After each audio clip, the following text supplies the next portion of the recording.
Picture this, you're the fastest messenger in the entire kingdom.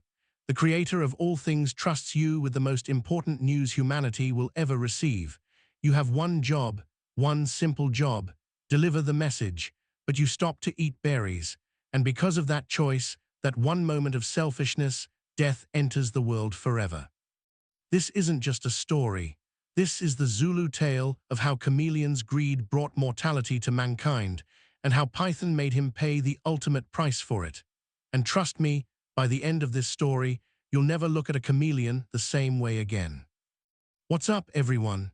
Before we dive into one of the most powerful folktales from Southern Africa, do me a favor, hit that subscribe button and ring the bell, because we're exploring wisdom that's been passed down for centuries, stories that shaped entire cultures and still carry profound truths today. This tale comes from the Zulu people of Southern Africa, one of the largest ethnic groups in South Africa, with a rich oral tradition spanning generations. The Zulu have always understood something deep about human nature, that our choices echo through time, and that sometimes the smallest acts of selfishness create the biggest consequences. So settle in, because this story will take you back to the very beginning, when the Creator was still deciding humanity's fate, and when the line between life and death hung on the speed of two very different messengers. Long, long ago, before your grandparents' were even born, before the first stone was carved or the first fire was lit, there was a time when death did not exist. Can you imagine that? A world where no one grew old and faded away, where children never lost their parents, where lovers never had to say final goodbyes, where the circle of life just continued, unbroken forever. The creator of all things, Mvelinkangi, looked down upon humanity and saw them thriving. He saw mothers nursing their babies, fathers teaching their sons to hunt, grandmothers sharing stories under the ancient Mayula trees, and his heart was moved with love for these beings he had made. But Mvelinkangi was also wise. He knew that eternal life was a gift too precious to give lightly, without first ensuring that humanity understood its value. He knew that people needed to choose life consciously, needed to receive it as a message of hope and promise. So he decided to send two messengers to the people of Earth. The first messenger was Chameleon, Unwabu in the Zulu tongue. Now, Chameleon was a curious choice, and the Creator knew it. Chameleon was known for many things: his ability to change colors, his eyes that could look in two directions at once, his strange, swaying walk. But he was also known for being slow, painfully, frustratingly slow. Yet there was something about Chameleon that the Creator appreciated. When Chameleon moved, he was deliberate, careful. He considered every step. In theory, this made him perfect for carrying an important message. He would be thoughtful, precise, exact in his delivery. The Creator called Chameleon to him and spoke these words: "Go to the people of Earth. Tell them this message from me: people shall not die. Say it clearly, say it loudly, make sure they understand. Humanity will live forever." Chameleon bowed his strange, triangular head. His independently moving eyes swiveled with what looked like understanding. "Yes, great Creator," he said, "I will deliver your message faithfully." And so Chameleon began his journey down from the heavens toward the earth below. At first, Chameleon moved with purpose. Step by careful step, he descended from the Creator's realm. His message was clear in his mind: people shall not die. 4 simple words, 4 words that would change everything. But Chameleon, as we said, was slow, and as he traveled, he began to notice things. There, just off the path, was that a cluster of ripe berries, purple and glistening with morning dew. They seemed to call out to him. Chameleon paused. Surely, he thought, surely I have time. The message is important, yes, but I've been traveling, and I'm hungry, and these berries look absolutely delicious. So he stopped, and he ate, slowly, deliberately, savoring each berry as only a chameleon can. When he finished, he continued on his way, but soon he spotted something else, an interesting branch with the most beautiful insects crawling along its bark. And Chameleon did love insects. His long, sticky tongue practically ached at the sight of them. Another pause, another snack, another delay. This pattern continued throughout Chameleon's journey, a fascinating rock to examine here, a comfortable leaf to rest upon there. Each time, Chameleon told himself that the delay was small, insignificant. Each time, he assured himself that he would make up the time later. But time, as we all know, is something you can never truly make up. Meanwhile, back in the heavens, the creator watched Chameleon's progress, or lack thereof, with growing concern. Days passed, then weeks, and Chameleon was still wandering, still stopping, still sampling every delight along his path while humanity waited below, unknowing of the gift meant for them. The creator's patience wore thin, not because he was cruel, but because he knew something Chameleon did not. Every moment of delay had consequences. Every berry eaten, every rest taken, meant another moment that humans lived in uncertainty about their fate. Finally, Mvelinkangi made a decision. The creator called for another messenger. This time, he chose someone very different from Chameleon. He called for Python, Inhlwathai, the great serpent. Now Python was Chameleon's opposite in almost every way.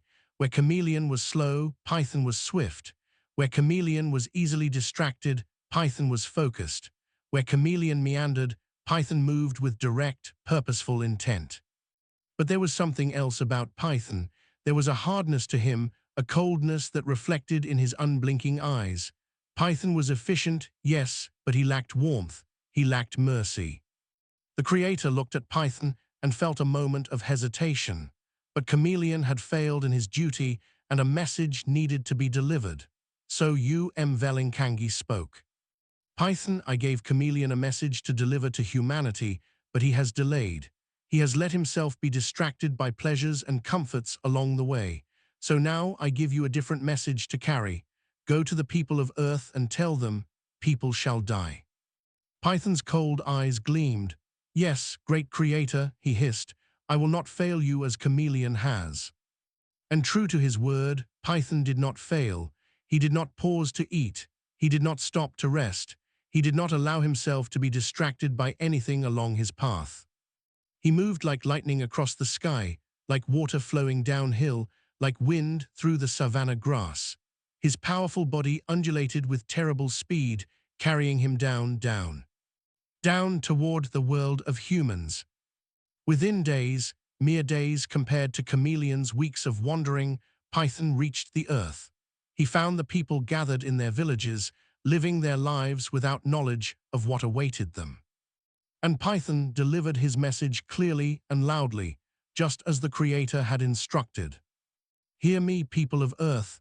I come with a message from Mvelinkangi, the Creator of all things. He says, people shall die. The words fell like stones into a quiet pool.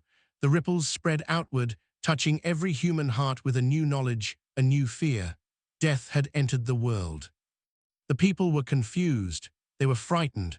Why would the Creator decree such a thing? Why would the one who made them now sentence them to end? But a message from the Creator was law. It was reality. It was truth. And from that moment forward, humanity knew that their days were numbered, that life was temporary, that loss was inevitable.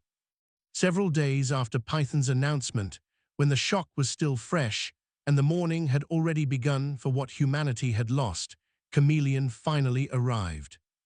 He came slowly, as always, swaying into the village with his strange gait, completely unaware of what had transpired.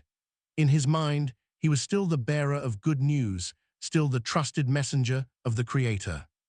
Chameleon found the people gathered together, and he cleared his throat importantly. Attention, people of Earth, he called out in his small voice. I bring you a message from Mvelinkangi, the Creator of all things. The people looked up with hollow eyes. Some were already weeping. Others looked at Chameleon with a mixture of confusion and bitter anger. The Creator says, Chameleon continued, puffing himself up with importance, people shall not die. Silence. Then a woman spoke up, her voice cracking with grief. What are you talking about, Chameleon? Python was already here, days ago. He told us that we will die, that death is now part of our world. Chameleon's eyes, usually moving independently, suddenly both focused forward in shock. What? No, that's not the message. The message was that you would live forever. That's what the Creator told me to say. An old man stepped forward, his face etched with new lines of sorrow. Where were you, Chameleon? Why did you take so long? Python came swiftly with his message, and now it is done. Death is our reality. And in that moment, Chameleon understood. He understood that his delays, his distractions, his self-indulgence had cost humanity everything. The berries he'd eaten tasted like ash in his memory. The insects he'd caught seemed meaningless now. He had failed, and the price of his failure was death for all humankind. The people looked at Chameleon not with forgiveness, but with anger and blame. Because of you, they said, our children will die, our parents will die, we will all die. Your slowness has cursed us forever. Chameleon could say nothing. There was nothing to say. He slunk away in shame, knowing he could never undo what had been done. Act 5, Python's Revenge 13, 15-1630. But the story doesn't end there. Because remember Python, the swift and cold messenger who had delivered death to humanity. Python had not forgotten that Chameleon was supposed to be the first messenger.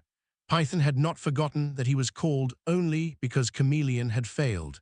And in Python's cold heart, a bitter seed began to grow. You see, Python believed that if Chameleon had done his duty, if Chameleon had been swift and faithful, then Python would never have been needed.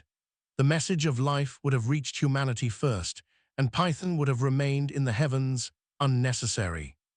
But now Python had been made the messenger of death. His name would forever be associated with mortality, with loss, with the end of all things, and Python blamed Chameleon for this. Because of you, Python hissed when he found Chameleon hiding in a tree, I am the bearer of death.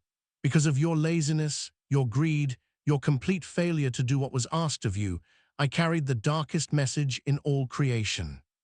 Chameleon tried to explain, tried to apologize, but Python's anger was beyond words. I will never forgive you, Python declared, and I will make sure you never forget the price of your failure. From that day forward, Python hunted Chameleon. Wherever Chameleon tried to hide, whatever branch he climbed, whatever color he changed to for camouflage, Python would find him. To this very day, if you go into the bushlands of southern Africa and watch carefully, you will see this ancient grudge play out. You will see chameleons moving slowly, fearfully, constantly looking in all directions with those strange eyes, always watching for Python.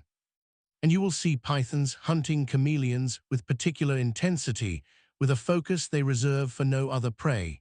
It's not just hunger that drives them, it's revenge. It's retribution for a cosmic crime committed at the very dawn of time. The Zulu people say that Python will hunt Chameleon until the end of days, as a living reminder of what happens when we fail in our duties, when we put our own comfort before our responsibilities. So what does this story really mean? Why have the Zulu people told it for generations, passing it from grandmothers to grandchildren, from elders to initiates? On the surface, it's an origin story, an explanation for why death exists in the world and why pythons hunt chameleons. But dig deeper, and you'll find layers of wisdom that are just as relevant today as they were centuries ago. This story is about responsibility. Chameleon was given the most important task imaginable, and he treated it casually. He assumed there would always be time, that his small indulgences didn't matter, that the message would still arrive eventually. How many of us do this in our own lives? We have important calls to make, but we scroll through social media first. We have deadlines to meet, but we convince ourselves that we can procrastinate just a little longer. We have people who need us, but we prioritize our own comfort in the moment. Chameleon teaches us that timing matters, that some opportunities only come once, that delay can transform a blessing into a curse. But there's another layer here too. Notice that the creator sent Python with a different message, not the same one. This wasn't just about speed, it was about the consequences of failure rippling outward in ways we can't control. When we fail in our duties, we don't just fail ourselves. We change the entire landscape for everyone around us. Chameleon's failure didn't just affect him, it affected all of humanity. His small choices had cosmic consequences. And then there's Python's revenge. Python, who did everything right, who was swift and faithful, still ended up being the messenger of death. He still ended up associated with darkness and loss. And his anger at Chameleon, while understandable, became an eternal burden that he carries even now. This teaches us something about blame and grudges. Yes, Chameleon failed, but Python's choice to hold eternal hatred, to hunt and punish forever, doesn't undo the past. It just adds more suffering to the world. Python's revenge doesn't restore life to humanity, it just creates an endless cycle of fear and violence. The Zulu people are master storytellers because they understand that the best stories aren't just entertainment, they're mirrors. They show us ourselves, our flaws, our potential, our choices. When you hear this story, you might see yourself in Chameleon, someone who means well but gets distracted, who assumes there's always more time, who learns too late that some moments are irretrievable. Or you might see yourself in Python, someone who did what was asked, but ended up bitter about the role they had to play, someone who holds grudges and seeks revenge for wrongs they can't change. Or maybe you see yourself in humanity, the recipients of consequences you didn't choose, living with the results of someone else's failure, trying to make meaning out of a world that includes both beauty and death. The truth is, we are probably all three at different moments in our lives. But here's the gift hidden in this tragic tale: awareness. Knowing these patterns, seeing these archetypes, understanding these truths gives us the chance to choose differently. The next time you're tempted to delay something important for something trivial, remember Chameleon and the berries. The next time you're tempted to hold an eternal grudge against someone who failed you, remember Python's endless hunt and ask yourself, is this making anything better? And when you find yourself living with consequences you didn't create, remember that the Zulu people, who have told this story for generations, chose not to let it make them bitter. Instead, they transformed it into wisdom, into teaching, into a gift for future generations. So there you have it, Python's Revenge on Chameleon, a Zulu folktale that's so much more than just a story about animals. It's about duty and delay, about consequences and choices, about revenge and redemption. If this story moved you, hit that like button. If it made you think about your own life differently, drop a comment below and let me know. And if you want more wisdom from African folklore and stories from around the world that will challenge and inspire you, subscribe and turn on notifications. Remember, these stories have survived for centuries because they contain truths that don't age. In a world of constant change, that's pretty remarkable. The Zulu say, "Indlela ibazwa kwabafambili," the path is asked from those who have gone before. These stories are our path, laid down by our ancestors, showing us the way. Until next time, move swiftly when duty calls, forgive when you can, and never underestimate the power of the stories we tell.